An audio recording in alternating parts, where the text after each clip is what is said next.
नमस्कार। डीजीएनए न्यूज के खास कार्यक्रम स्वच्छ इंदौर स्वस्थ इंदौर में आपका स्वागत है। आज हमारे साथ स्टूडियो में मौजूद हैं इंदौर के collector dynamic officer Shri Manish Singh ji. यूँ तो मनीष सिंह किसी परिचय के मोहताज नहीं हैं, पूरा मध्य प्रदेश जानता है इस युवा IAS अधिकारी के बारे में। इंदौर को स्वच्छ बनाने में एक बार नहीं लगातार 2 बार स्वच्छ बनाने में मनीष सिंह की बहुत ही महती भूमिका रही है, बहुत ही महत्वपूर्ण रोल रहा है। और जब इंदौर कोरोना से जूझ रहा था, संघर्ष कर रहा था, उस वक्त नई सरकार ने यानी शिवराज सिंह जी की सरकार ने जो पहला ताबड़तोड़ फैसला लिया था वो ये फैसला लिया था कि इंदौर के चप्पे चप्पे से वाकिफ IAS ऑफिसर मनीष सिंह को इंदौर की कमान दी जाए। और उस वक्त इंदौर की जनता का जो रिएक्शन था, जो प्रतिक्रिया थी, वो ये थी कि मानो मनीष सिंह आ गए हैं यानी अब सब ठीक हो जाएगा। ये कॉन्फिडेंस, ये आत्मविश्वास जब जनता में पैदा होता है किसी अधिकारी को लेकर, तो निश्चित रूप से वो बहुत बड़ी बात होती है, क्योंकि बिरले ही ऐसे ब्यूरोक्रेट्स होते हैं जिनमें जनता अपना भरोसा जता पाती है। मुझे ये कहने में भी बिल्कुल भी संकोच नहीं है, गुरेज नहीं है कि अजीत जोगी जो इंदौर के सबसे कामयाब, सबसे लोकप्रिय कलेक्टर माने गए, उससे कहीं आगे श्री मनीष सिंह जी हैं। और लोग अगर उनमें जोगी जी की अक्ष देखते हैं, जोगी जी का भूमिका देखते हैं, तो उससे भी मुझे आश्चर्य नहीं होता है। मनीष सिंह इंदौर के अनेक पदों पर रहे हैं।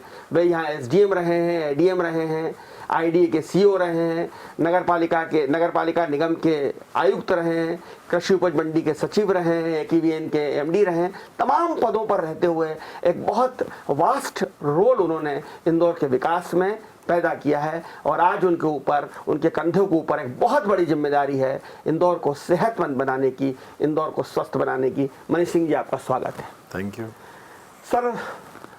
इंदौर को आपने स्वच्छ बनाया, एक बार नहीं 2 बार बनाया, क्या आप इंदौर को स्वस्थ भी बना पाएंगे? देखिए, इंदौर अगर स्वच्छ बना तो यहाँ के नागरिकों के कारण बना, यहाँ के जनप्रतिनिधियों के कारण बना।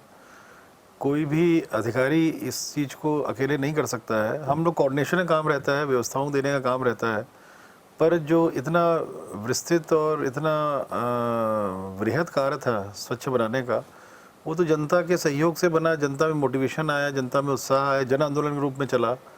और इंदौर सबसे स्वच्छ शहर के रूप में केंद्र सरकार ने पहले 2017 में इसको पहली बार नंबर 1 दिया था। अभी भी चूँकि जागरूकता शहर में बहुत अच्छी है, यहाँ के लोगों का जो माइंडसेट है, अगर कोई चीज़ समझाई जाती है बार बार तो लोग उस चीज़ को समझते हैं, मानते हैं, पालन भी करते हैं। और मुझे पूरा उम्मीद है कि स्वस्थ इंदौर के में भी इंदौर काफ़ी अव्वल रहेगा।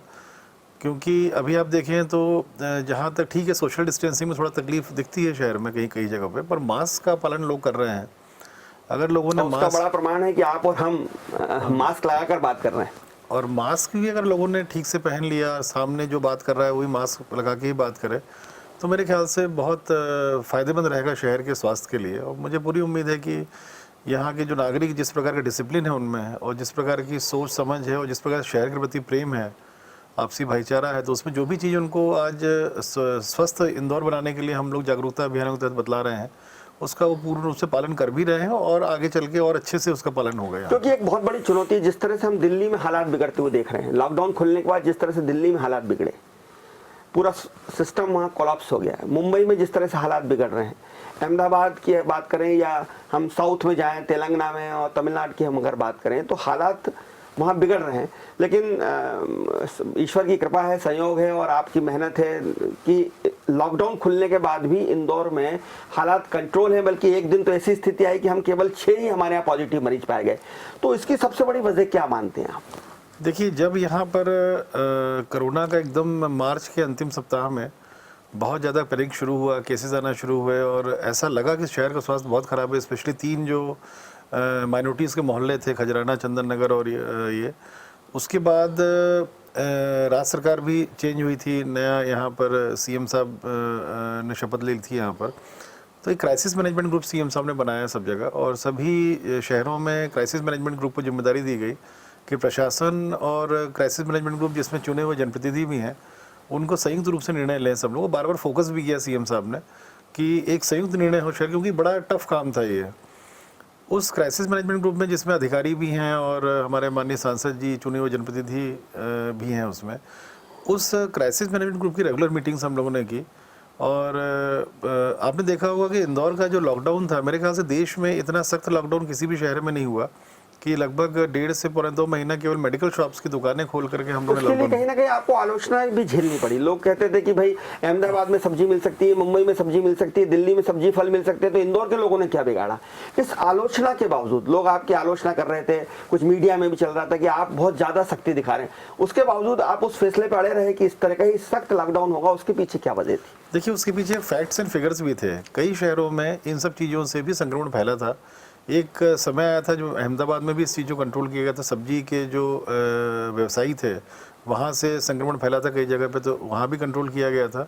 और जो क्राइसिस मैनेजमेंट ग्रुप में सभी विषयों में चर्चा होती थी हमारे यहाँ, और सभी पहलुओं पे उसमें डॉक्टर्स भी हैं, डीन भी हैं, अन्य अधिकारी भी हैं, पुलिस के ऑफिसर्स भी हैं, डीआईजी साहब भी हैं। तो हम लोग अलग अलग पूरा पक्ष रखते थे वहाँ पर, तो सब एक मत होकर के और सर्वसम्मति से निर्णय होते थे।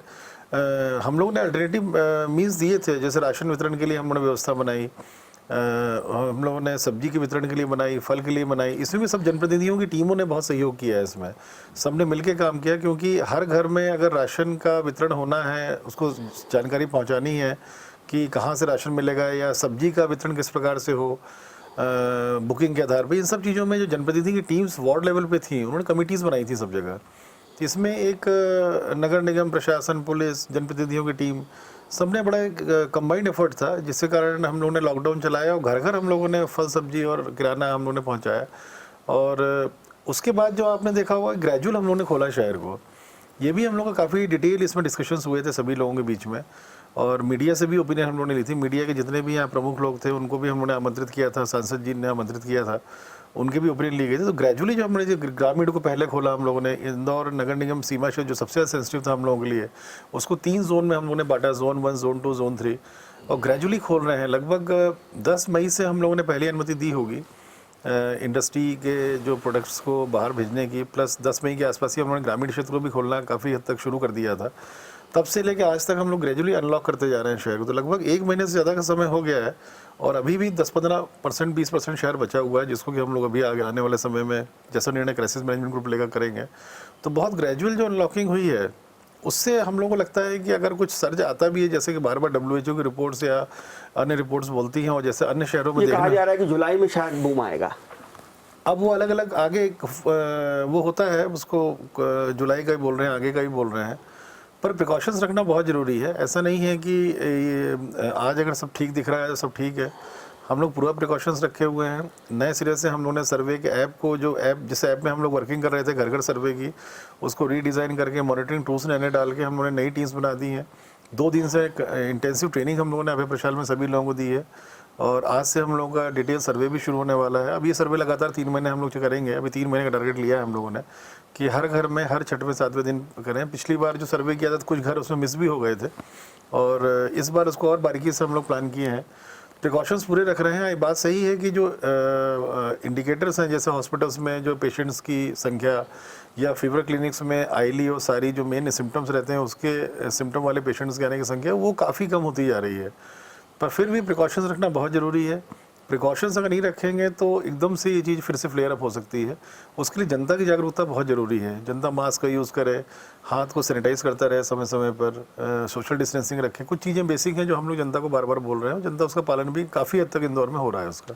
सर, अभी कल बहुत एक बड़े वैज्ञानिक हैं, उनकी ये रिसर्च है कल की कि बरसात में ये जो वायरस है ये ज़्यादा असर दिखाएगा, क्योंकि नमी की वजह से ये ड्रॉपलेट्स जो नीचे चले जाते हैं, अभी तो गर्मी है तो सूख जाते हैं, इतने खतरनाक नहीं होते, लेकिन जब ये नमी आ जाएगी तो ये सूखेंगे नहीं और ये फैलेंगे पानी की वजह से, तो ये ज़्यादा घातक साबित होंगे।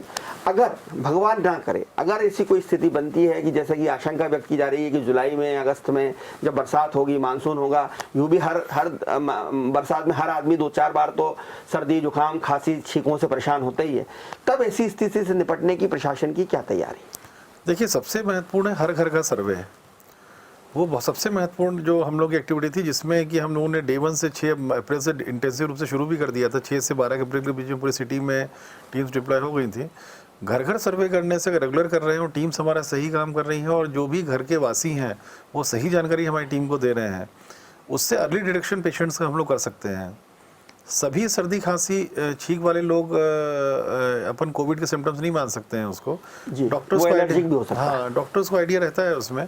अगर कोई सर्दी खांसी छींक है भी, अगर हमारी सर्वे टीम जा रही है उसको बतलाते भी हैं सर्दी, तो डॉक्टर उसके बाद जाते हैं। ऐप में टिक होता है कि इनको इस प्रकार के सिम्टम्स हैं, और फिर उसको सर्विलेंस डॉक्टर्स 12 घंटे 24 घंटे में जाके चेक करते हैं वहाँ पर। और डॉक्टर को लगता है अगर कि इसके साथ में थोड़ा फीवर भी है या थोड़ा सांस लेने की तकलीफ भी है, तो फिर उसको हम लोग हॉस्पिटलाइज करते हैं या हम लोग उसकी सैम्पलिंग कराते हैं, या सैम्पलिंग करा के घर में होम क्वारंटाइन करते हैं, सैंपल के टेस्ट का वेट करते हैं। तो ये जो अर्ली डिटेक्शन वाला टेक्निक है सर्वे करके, ये सबसे महत्वपूर्ण है, जो हम लोगों ने अनुभव में फील किया पिछले 2.5 महीने में। अगर इसको हम लोग ठीक से करते रहेंगे अगले 3-4 महीने तक, तो अर्ली डिटेक्शन होगा तो कोई समस्या नहीं होने वाली। कोरिया ने यही किया था।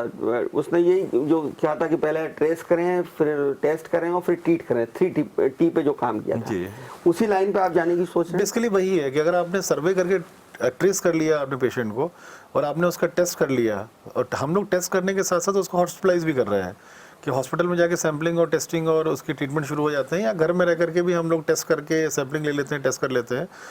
अभी पिछले 1 महीने में हम लोगों ने ये प्रयास किया कि हम लोग टेस्ट करने पे अगर 2 दिन 3 दिन का रिजल्ट सैंपल का रिजल्ट आने में लग रहा है, हम लोग सीधे ही हॉस्पिटल्स भेज रहे थे, वहीं सैम्पलिंग करा रहे थे, ताकि 2-3 दिन भी घर में ना रहे पेशेंट, और उसका जो भी संक्रमण घर के लोगों को फैल सकता है, आसपास को फैल सकता है, उसको भी कंट्रोल करने का हम लोगों ने उसमें प्लानिंग की थी। तो अगर सर्वे प्रॉपर होता रहेगा तो कोई दिक्कत नहीं होगी। फिर उसका अगर फिर भी कोई पॉजिटिव निकलता है तो कॉन्टैक्ट ट्रेसिंग बड़ा इंपॉर्टेंट स्टेप है। वो किसके संपर्क में? हाँ, कॉन्टैक्ट ट्रेसिंग 2 प्रकार से होती है। एक पॉजिटिव पेशेंट का फील्ड में उससे परिवारजनों से बातचीत करके कि कहाँ पर उसका मूवमेंट हुआ है, किस किस से मिला है वो, और दूसरा वो जब ऐप में पूरी जानकारी डल जाती है हम लोगों के, फिर हमें कंट्रोल रूम्स बने हुए हैं SDM थाना वार्ज, वहाँ पर कम्युनिटी हेल्थ ऑफिसर और जो मेडिकल कॉलेज की PSM टीम है उसके डॉक्टर्स हैं वहाँ पर, फिर फ़ोन कॉलिंग से फर्दर हम लोग वेरीफाई करते हैं। तो जैसे इस समय एवरेज लगभग 9 से 10 का आ रहा है इंदौर में कि 9 से 10 लोगों के संपर्क में एक व्यक्ति की कॉन्टैक्ट ट्रेसिंग होती है। तो कॉन्टैक्ट ट्रेसिंग बहुत इंपॉर्टेंट, अगर वो प्रॉपर्ली हो जाती है और सर्वे प्रॉपर हो जाता है, और अगर हॉस्पिटल्स में हम लोगों की सुविधा है पूरी, तो मेरे ख्याल से हर तरह की समस्या से हम लोग निपटने के लिए सक्षम है यहाँ पर। और हम लोग ने उसी लाइन पर चल भी रहे हैं, और हॉस्पिटल्स में भी सफिशिएंट हम लोग ने इंफ्रास्ट्रक्चर इंप्रूवमेंट करा लिए हैं इस बीच में। टेस्ट और उसके बाद जो उसकी रिपोर्ट, उसको लेकर कई बार गफलत की स्थितियाँ बनी। कई बार ये कहा गया कि टेस्ट जो है वो फेल हो गए, कई बार कहा गया मिसिंग हो गए, कई बार कहा गया कि ये बैकलॉग बढ़ गया है, और कई बार आंकड़ों में कुछ इस तरह की हुई। ये इस सब की वजह क्या रही होगी? देखिए, ये चूंकि सीधे स्वास्थ्य से जुड़ा हुआ है, सैम्पलिंग और टेस्टिंग सीधे आम जन के स्वास्थ्य से जुड़ा हुआ है, और जिसकी भी सैम्पलिंग होती है वो व्यक्ति बहुत क्यूरियस रहता है, अंदर से उसका एक्साइटमेंट भी रहता है कि मेरी स्वास्थ्य कैसा है, मेरे को जानने के लिए उत्सुकता भी रहती है, और टेंशन भी रहता है, स्ट्रेस में भी रहता है वो कि टेस्ट रिजल्ट क्या रहेंगे। शुरू में हम लोग की टेस्टिंग कैपेसिटी बहुत कम थी, मार्च अंत में 40 करीब थी वो। ग्रेजुअली बढ़ते बढ़ते आज 1700 टेस्ट हम लोग मेडिकल कॉलेज में करा पा रहे हैं इसके, और अगर 1700 प्रतिदिन कराने की कैपेसिटी हो गई। शुरू में मात्र 40 थी वो, 40 से 17 वही। उसमें स्टेट गवर्नमेंट ने बहुत इसमें इंटरेस्ट लिया, और CM साहब का रेगुलर जो डेली उनकी सुबह शाम मॉनिटरिंग चल रही थी, अभी भी डेली उनकी मॉनिटरिंग है कोरोना को लेकर के। उनकी प्रयासों की वजह से जो भी मशीनें जल्दी आनी थी, चाहे बाहर से आनी थी, चाहे उसका कस्टम्स क्लियरेंस होने थे, चाहे अन्य स्थानों से आनी थी, वो सब चीज़ें बड़ी स्पीड अप हुई वो, और आज कैपेसिटी हम लोग 1700 पहुंची है। साथ ही स्टेट गवर्नमेंट के प्रयासों से हमारे यहाँ 5-6 लेबोरेटरीज़ को ICMR सैंक्शन भी मिल गई है। तो पिछले लगभग 15, 20, 25 दिनों से वो भी टेस्टिंग करना शुरू कर दिए हैं यहाँ पर, उनकी कैपेसिटी भी एक शहर में क्रिएट हो गई है। इसके अलावा स्टेट गवर्नमेंट ने हम लोगों को एक बेनिफिट और दिया हुआ है कि अगर इसके बाद भी स्पिल ओवर होते हैं सैंपल्स, तो सुपराटेक लैब है अहमदाबाद में, उसको भेज करके हम लोग टेस्टिंग करा सकते हैं। तो ये अलग अलग लैब्स में जो मूवमेंट होता है। कुछ पेंडिंग्स हैं, कुछ बैकलॉग है सैंपल का, 4000 के करीब बता रहे हैं। मेरे ख्याल से 4000 तो नहीं होगा, मेरे ख्याल से 500-700 का कुछ सैंपल्स का होगा अभी, जो है ज़्यादा सैंपलिंग नहीं। कल काफ़ी रिजल्ट्स आए हैं हम लोगों के। तो ये सैंपल्स के मूवमेंट जो अलग अलग समय में अलग अलग जगह होते हैं, उसमें कहीं ना कहीं जैसे सुपराटेक अगर अहमदाबाद है तो वहाँ पर और भी जगह के सैंपल्स आ रहे हैं, तो कई बार वहाँ हम लोगों के सैंपल्स लगने में 1 आध दिन का विलम्ब हो जाता है, या हम लोग के सैंपल्स लगे, अगर हम लोगों ने 700 सैंपल भेजे, 200 ही सैंपल लगे, 400 ही सैंपल लगे, बाकी सैंपल्स अलग लग रहे हैं। तो इस जो मूवमेंट में सैंपल्स के, थोड़ा वक्त लगता था, उसी कारण थोड़ा बीच में बातें हुई हैं ये। और सैंपल जहाँ तक फेल होने की बात है, सैंपल जब लिए जाते हैं, सैम्पलिंग जो तरीका होता है, एक स्पेसिफिक तरीका होता है उसमें, और हम लोगों ने डेंटिस्ट को ही लगाया है सैम्पलिंग में। डेंटिस्ट सबसे ज़्यादा फिट रहते हैं सैम्पलिंग करने के लिए। इंदौर में हम लोगों ने हमेशा प्रयास किया कि डेंटल डॉक्टर्स ही इसको सैम्पलिंग करें, और जो शासकीय डेंटल कॉलेज है वहाँ के डॉक्टर्स यूज़ किए हम लोगों ने, बाकी जो प्राइवेट मेडिकल कॉलेजेस हैं वहाँ के डेंटिस्ट भी यूज़ किए हम लोगों ने। बहुत कम सैंपल फेल हुए हैं इंदौर में। अगर बाकी शहरों से कंपेयर करेंगे नेशनल लेवल पे, तो सैंपल फेल की परसेंटेज बहुत कम रही है। अगर आपने सैंपल सही नहीं लिया है तो भी सैंपल फेल हो जाते हैं। अगर आपने जब पहले मैनुअली आरएनए एक्सट्रैक्शन, अभी भी शायद होता होगा कुछ मशीन में, पर पहले सभी जो टेस्टिंग हो रही थी उसमें आरएनए एक्सट्रैक्शन मैनुअली किया जाता था मेडिकल कॉलेज में। अगर आरएनए एक्सट्रैक्शन मैनुअली करने में कहीं कोई त्रुटि हो गई है, उसमें फिर वो टेस्ट फेल हो जाता था उसका। तो कुछ इश्यूज टेक्निकल पॉइंट पे रहते थे, जिसकी वजह से कुछ सैंपल्स हम लोगों के फेल हुए हैं, और उनमें फिर रीसैम्पलिंग हम लोगों को करनी पड़ती है। तो मानवीय जहाँ ह्यूमन इंटरवेंशन आता है, थोड़ा बहुत इस तरह की संभावनाएं हमेशा बनी रहती हैं, पर इंदौर का परसेंटेज देखेंगे तो बाकी कई शहरों से देश के बहुत अच्छा रहा है, और बहुत कम सैंपल्स फेल हुए हैं यहाँ पर। सर, आपने जब आप इंदौर आए और ये कोरोना की बहुत ही विकरालता आपने देखी, तो उस वक्त आपने बहुत सारे प्राइवेट अस्पतालों को रेड जोन में तब्दील करके, उनको हायर करके, उनको अधिग्रहित करके मामले को संभालने की कोशिश की। वो निश्चित रूप से एक बड़ा मूवमेंट था, लेकिन कहीं ना कहीं इस मूवमेंट से ये भी तो समझ में आता है कि हमारा जो सरकारी सिस्टम है, सरकारी अस्पतालों का सिस्टम है, वो उतना पुख्ता मजबूत नहीं है, वो कहीं ना कहीं फेल भी हो रहा है। जबकि कायदे से होना ये चाहिए था कि हमारे सरकारी अस्पताल ही इतने सक्षम हों कि अगर इस तरह की महामारी कभी भी जीवन में आए तो सरकारी अस्पताल सबसे पहले झेलें, उस बीमारी को सामना करें, बदनिस्बत इसके कि हमको प्राइवेट सेक्टर में जाना पड़े। आपका कहना सही है। ये शुरू में जब हम आए थे तो पूरी डिपेंडेंसी हम लोग की प्राइवेट मेडिकल सिस्टम पे हो गई थी, और बहुत मेहनत की यहाँ के डॉक्टर्स ने, अस्पताल ने भी, जितने निजी अस्पताल से उन्होंने भी मेहनत की। और हमारे जो मेडिकल कॉलेज के हॉस्पिटल में एमआरटीबी में पूरी व्यवस्था थी। वहाँ के डॉक्टर्स बहुत एफिशिएंट हैं। उन लोगों को एमआरटीबी में जो भी एडमिशन्स हुए सबको उन्होंने काफ़ी अच्छे से केयर किया, और बड़े सीरियस पेशेंट्स भी वहाँ ठीक हुए। पर कुछ इंफ्रास्ट्रक्चर की इशू के कारण हम लोग बाकी उसकी स्ट्रेंथ, बेड्स की स्ट्रेंथ मेडिकल कॉलेज में नहीं बढ़ा पा रहे थे। ग्रेजुअली वो इंफ्रास्ट्रक्चर जो इश्यूज़ थे उसको हमने दूर किया। आज एमटीएच हम लोगों का 350 कैपेसिटी का है, उसमें पेशेंट्स जा रहे हैं। एमआरटीबी लगभग 100 की कैपेसिटी हो चुकी है। चेस्ट टीबी वार्ड भी 100 की कैपेसिटी हो गई है, और सुपर स्पेशलिटी हॉस्पिटल भी शीघ्र चालू होने वाला है, 450 की कैपेसिटी है। तो बहुत छोटे छोटे इश्यूज थे जो इंफ्रास्ट्रक्चर के थे, जो अपडेटेड नहीं थे वहाँ आप जब से आए तो सुपर स्पेशलिटी हॉस्पिटल की लोग काफ़ी जोर लगा रहे हैं कि ये जल्दी चालू है, उसके पीछे क्या आपका सोच है? देखिए, आज जब जैसा आपने बोला कि जब हम लोग आए थे, मैं आया था मार्च एंड में, और अप्रैल में जो हम लोगों ने private hospital red green yellow category की थी हम लोगों ने। एक अरबिंदो था डॉक्टर भंडारी का हॉस्पिटल, उसमें काफ़ी अच्छा इंफ्रास्ट्रक्चर था, और काफ़ी उत्साह से लेकर उन्होंने डे 1 से पूरी टीम को मोटिवेट करके, इंडेक्स मेडिकल कॉलेज दूसरा इंडेक्स था हम लोगों का। इसके अलावा प्राइवेट हॉस्पिटल्स पे हम लोगों ने एक एक करके कन्वर्ट किया था। डिजास्टर मैनेजमेंट में ये पावर रहते हैं कि आप इस तरह से बाउंड कर सकते हैं, और हॉस्पिटल संचालकों ने मदद भी की हम लोगों की, और जनता की मदद की, और अच्छे से उन्होंने किया। ऑफ कोर्स कुछ पेमेंट के इश्यूज़ को लेकर बातें आती रहीं, पर काफ़ी मेहनत की इन्होंने। अगर 2-2.5 महीने चलने के बाद अब सारे प्राइवेट हॉस्पिटल्स को ग्रीन में कन्वर्ट हम लोगों को किया है, क्योंकि बहुत लंबे समय तक येलो में ये लोग भी नहीं चल सकते हैं। येलो हॉस्पिटल की श्रेणी में संचालन करने में हॉस्पिटल्स को लॉसेस भी होते हैं, क्योंकि सर्जरी बंद हो जाती है, बहुत सारे अन्य एक्टिविटीज़ बंद हो जाती हैं। केवल उनकी डिपेंडेंसी स्टाफ हर जगह बहुत बड़ा है, तो इनके एस्टेब्लिशमेंट खर्चे बहुत रहते हैं अस्पतालों के। बिल्कुल ठीक, बिजली का बिल वही आता है, बिजली का बिल वही आता है, सैलरी वही है। तो अब अगर प्राइवेट हॉस्पिटल्स को हम लोग को फ्री करना है ग्रीन के लिए, जो हम लोगों ने कर भी दिया है काफ़ी अभी, तो कहीं ना कहीं ऐसी व्यवस्था होनी चाहिए सरकारी सिस्टम में, जिसमें कि आईसीयूज़ भी रहें, सारी बेसिक फैसिलिटीज़ रहे, ऑक्सीजन देने की फैसिलिटी रहे। तो वो सुपर स्पेशलिटी में पूरी तैयार खड़ी हुई थी। बहुत छोटे छोटे से काम थे, जिसमें हम लोग को महीने 1.5 महीना लगा, उसमें सभी काम अप टू डेट हो गए हैं उसमें। और एचआर का रिक्रूटमेंट भी डीन ने काफ़ी हद तक कर लिया है, और जो मेडिकल इक्विपमेंट्स हैं और बेड्स वगैरह हैं, फर्नीचर है, वो भी गवर्नमेंट ऑफ इंडिया की ये प्रधानमंत्री स्वास्थ्य सुरक्षा योजना में ये अस्पताल बन रहा है। और कहीं ना कहीं इसकी मॉनिटरिंग ऊपर से माननीय मुख्यमंत्री जी ने भी की थी, तभी इतनी सब चीज़ें फास्ट हुई, क्योंकि इसमें गवर्नमेंट ऑफ इंडिया का सपोर्ट भी चाहिए था, जल्दी से मेडिकल इक्विपमेंट्स आ जाएं। डीन और मेडिकल एजुकेशन डिपार्टमेंट का ये सपोर्ट चाहिए था कि उसमें एचआर रिक्रूटमेंट हो जाए, और जो सिविल इंफ्रास्ट्रक्चर वर्क जो बचा हुआ था वो हम लोगों ने लोकल लेवल सपोर्ट किया, जिसमें कि एजेंसी भी गवर्नमेंट ऑफ इंडिया की थी। तो सीएम साहब की जो बात हेल्थ मिनिस्टर, केंद्रीय हेल्थ मिनिस्टर वगैरह सर से हुई थी, हर्षवर्धन जी से, उस सब के कारण थोड़ा फास्ट स्पीडअप हो गया ये, और मेरे ख्याल से अभी कुछ दिनों में हम लोग ये चालू हो जाएगा, तो प्राइवेट हॉस्पिटल्स के बेड्स की डिपेंडेंसी हम लोगों की खत्म हो जाएगी।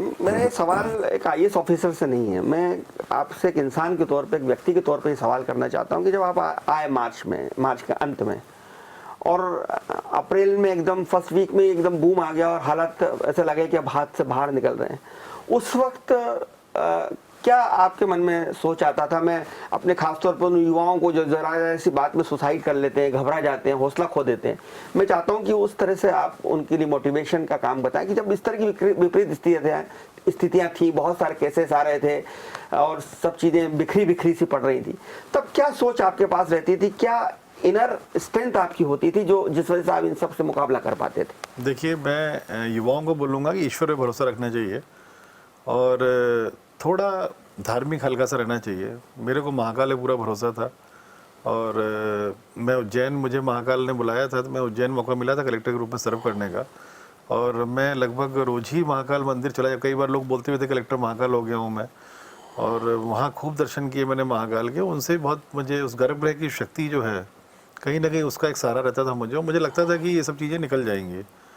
तो धीरे करके इम्प्रूवमेंट होता है। कैसे योजना बनाते थे आप जब आपके पास लगातार नेगेटिव खबरें साफ आती थी कि आज इतने 200 निकल गए, 300 निकल गए, आज वहाँ गड़बड़ हो गई, यहाँ हो गई, मैनेज नहीं हो रहा है, अस्पताल नहीं है, साधन नहीं है, अधिकारी उस तरह से घबरा रहे हैं सेंटर में जाने के, तब आप किस तरह से ये सब चीज़ों को मैनेज करते थे? किस तरह से आप अपने आप को तैयार करते थे? इस तरह के चारों तरफ की क्राइसिस जब चलती है हर फ्रंट में, जैसा आपने बोला कि हर तरफ से अलग अलग तरह की सूचनाएं आती हैं, तो एक तो आपका कम्युनिकेशन सब जगह फील्ड में प्रॉपर होना चाहिए, चाहे डॉक्टर्स हो गए, जनप्रतिनिधि हो गए, और पब्लिक के पैनिक को मैनेज करने के लिए जनप्रतिनिधियों का बड़ा इंपॉर्टेंट रोल रहता है। और वो बहुत ज़्यादा, वो लोग जो सब लोग उन्हीं को बात करते हैं, उन्हीं के थ्रू मैसेजेस ज़्यादा आते थे हम लोग के पास, तो वो भी, उनको भी सब चीज़ें कम्युनिकेशन में रहनी चाहिए, क्या फैक्ट है क्या नहीं है। फिर हॉस्पिटल्स से भी कम्युनिकेशन बहुत स्ट्रॉन्ग था हम लोगों का, और प्रयास करना चाहिए ऐसे समय में। इस समय में आप हर समय ये सोचेंगे कि जो भी क्राइसिस हो रही है वो बिल्कुल मिनटों में सॉल्व हो जाएगी, तो कई बार संभव नहीं होता था। पर ये हम लोगों ने देखा कि पेशेंटली अगर आपने डील की चीज़ों को और एकदम पैनिक नहीं हुए अगर आप, तो ऑफिसर्स को भी जितना भी डायरेक्शन हम लोग देते थे, कहीं पैनिक नहीं होने देते थे ऑफिसर्स को। सबसे इंपॉर्टेंट नहीं था कि हमारी टीम पैनिक नहीं हो इस समय, तो टीम को पैनिक होने से रोकने की एफर्ट्स हम लोग को बहुत लगाने पड़ते थे ऊपर लेवल से। प्लस डॉक्टर्स भी पैनिक ना हो, ये भी हम लोग को देखना पड़ता था कि वो भी एक सिक्योर फील करें। भी प्रभावित हो रहे थे, वो लोग भी पॉजिटिव हो रहे थे, नर्सेस स्टाफ पॉजिटिव हो रहा था, 2-3 डॉक्टर्स की तो डेथ ही हो गई जी। तो उसमें भी डॉक्टर्स को भी हम लोगों ने, जैसे एक जब ये थोड़ा डॉक्टर्स का लग रहा था कि संक्रमण ना फैले इनमें, तो चौथराम हॉस्पिटल को जब हम लोगों ने येलो किया था, 75 बेड्स हम लोगों ने डेडिकेट कर दिए थे डॉक्टर के लिए और पुलिस वगैरह के लिए, क्योंकि पुलिस भी बहुत ज़्यादा, पुलिस के जवानों, हमारे जो रेवेन्यू के अन्य कर्मचारी डिपार्टमेंट्स के जो लगे हुए थे, इनके लिए हम लोगों ने 7500 बेड वहाँ रिजर्व किए ताकि इनको सिक्योरिटी रहे कि अगर इनको कुछ होगा तो एटलीस्ट एक चौथराम अस्पताल में इनके लिए सुरक्षा हम लोगों ने कर रखी है। तो जब चारों तरफ से इस तरह की क्राइसिस होती है, सबसे इंपॉर्टेंट जो मुझे टूल दिखा है कि आप उस समय कामली जो है चीज़ों को हैंडल करें और किसी को पैनिक ना होने दें आप उस समय। अगर आपने किसी को पैनिक होने से रोका सिस्टम को आपने, तो ही सबको सॉल्यूशन हर चीज़ का रहता है।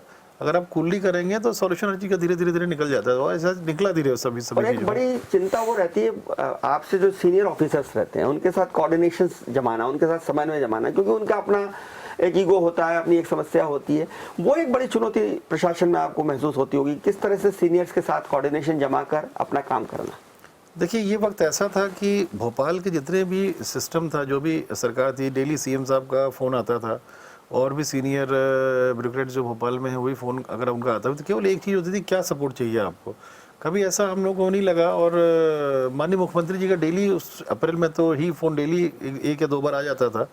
और इनफैक्ट जब ये सब बहुत क्राइसिस बढ़ी थी 7-8 अप्रैल के उस वक्त, तो सीएम साहब ने ही मुझे फ़ोन करके बोला कि आप अलग अलग सेक्टर्स में शहर को बांट लो, अधिकारी ले लो जो तुम्हें चाहिए वहाँ पर। तो अधिकारी उन्होंने दिए मुझे, तो 11 सेक्टर में जो सीएसपी जैसे 11 हैं यहाँ पर, तो अब एसडीएम्स केवल 5 थे हम मेरे पास। तो छोटी सी बात थी कि सीएम साहब ने ये बोला, और हमने 6 और ऑफिसर्स ले लिए, और 11 सीएसपी के साथ 11 एसडीएम हो गए, और 5 एडिशनल एसपी के साथ 5 एडीएम्स हो गए।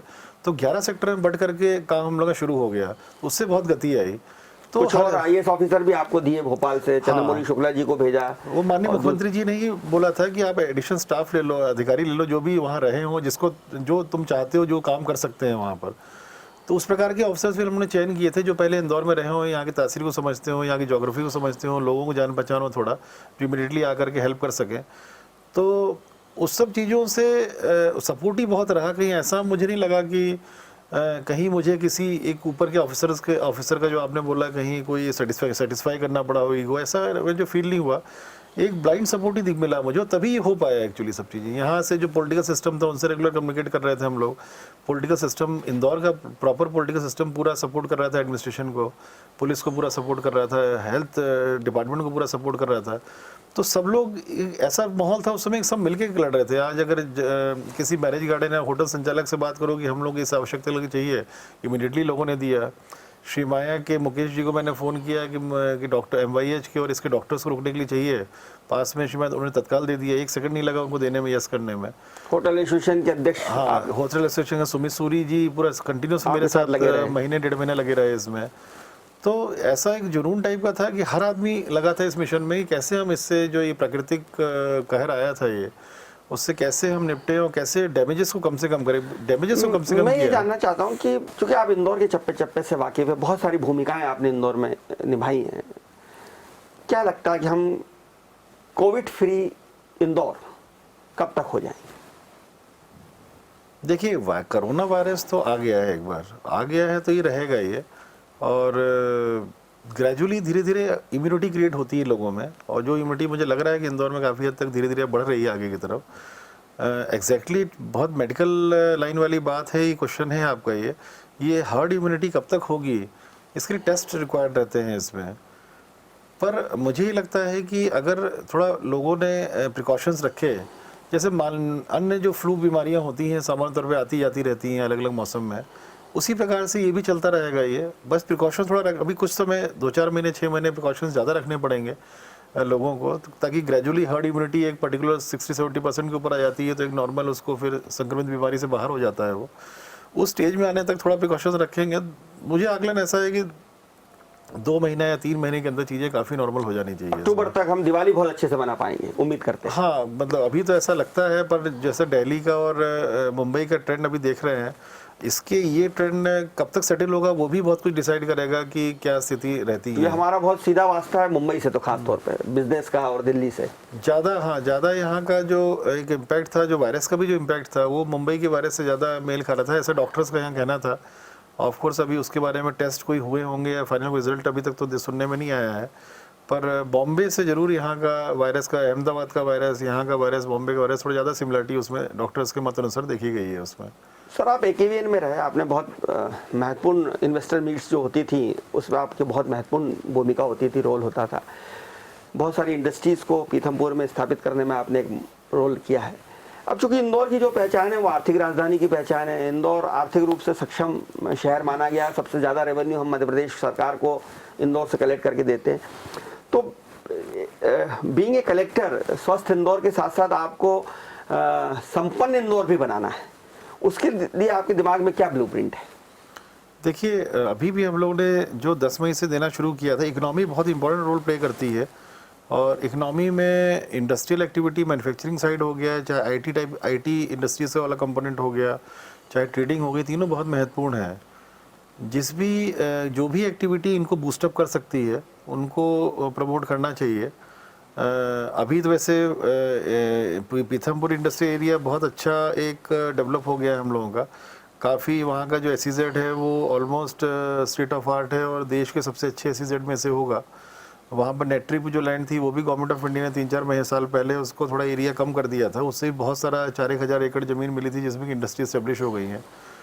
तो बेसिकली जो भी इंडस्ट्रियल इन्वेस्टमेंट है या ट्रेडिंग एक्टिविटी है या इसके ट्रांसपोर्टेशन कम्युनिकेशन को लेकर जो भी एक्टिविटीज़ हैं, उसको लेकर के जो भी एक्टिविटीज़ आने वाले समय में इंदौर के लिए होंगी उसको बढ़ाना चाहिए। इसमें कार्गो मूवमेंट बहुत इंपॉर्टेंट रहता है, तो एक पीथमपुर के वहाँ पर कंटेनर कॉर्पोरेशन ने एक अलग से इस्टेब्लिश भी कर दिया है, और मेरे ख्याल से इसको बूस्ट करने के लिए जो भी आगे एक्टिविटी होगी उसको प्रमोट करेंगे, क्योंकि IT सेक्टर में भी काफ़ी अच्छा इंफ्रास्ट्रक्चर क्रिएट हो गया है। व्यापार व्यवसाय, दुकानें खुल जाएं, व्यापार, और जैसे एक जो दौर हुआ करता था कोरोना के पहले का कि हमारे बाजार गुलजार रहते थे, वो स्थिति बने, लोगों को अपना व्यापार करें, क्योंकि एक व्यापार से बहुत सारे लोगों को रोजगार मिलता है। उस दिशा में आप कैसे सोच सकें?